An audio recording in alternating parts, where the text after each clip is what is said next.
My sleazy coworker left me high and dry at work after I rejected him. Now I'm at risk of being fired. I am currently in training as a HVAC technician, which is the person that comes in to fix or monitor your climate control system. My trainer, let's call him Tom, is genuinely good at his job. He's one of the best, and that is why I was excited he was chosen to train me. But the thing about Tom is that he is also a huge flirt that never lets up. As soon as I was assigned to him, the first thing he told me was that I should start wearing a tighter shirt, so he had something nice to look at while out on the job. It's genuinely hard to concentrate on learning when I am constantly aware of his eyes trailing over me. Because he is the best, we mostly get sent to the higher paying clients, and it has been amazing learning about the things he can do, so I did my best to put up with the flirting. Only recently he has taken to touching me whenever he feels like it, whether it be my hair or shoulder. Finally one day while I was squatting down to fix something, he reached forward and grabbed my butt. I spun around and stood up, shocked at what had just happened. He laughed and said I should see the look on my face. I calmly asked him to please never do that again, as I was severely uncomfortable. He stopped laughing and told me I was no fun. I told him we weren't here to have fun,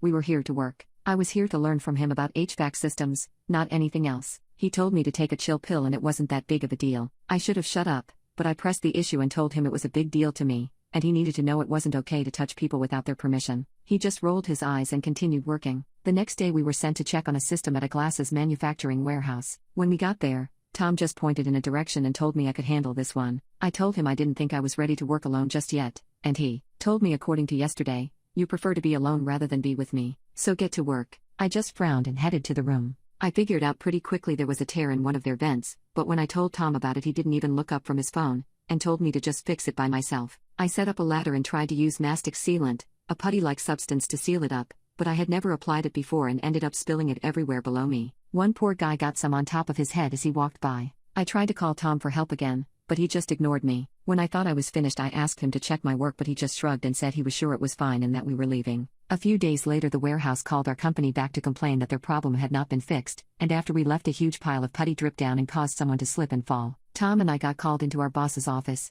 who asked what went down. Tom shrugged and said I told him I felt confident to take care of it on my own, and swore everything had gone all right. I was shocked and whipped my head to look at him. He saw my face and just laughed. Our boss told him he should have checked my work anyway since I'm a rookie, then told me I needed a lot more training and if I ever showed such awful work again I would be fired. On the way out of the office I asked why he lied. He told me he only has the back of girls whose backside he can watch or touch. I called him disgusting and threatened to tell our boss the truth. He said if I did that, then he would spread the word about how incompetent I am to a bunch of his buddies in the industry, and I wouldn't get hired anywhere else. I went home and cried and felt like an absolute idiot for the entire situation. I thought about whether I should have just let him touch me, but I know I should always stand up for myself. Then I realized I should have called him out on his lie right then and there in the boss's office. I'm debating reporting him, but it would be his word versus mine, and I think I know exactly who they would choose to believe in a situation like this.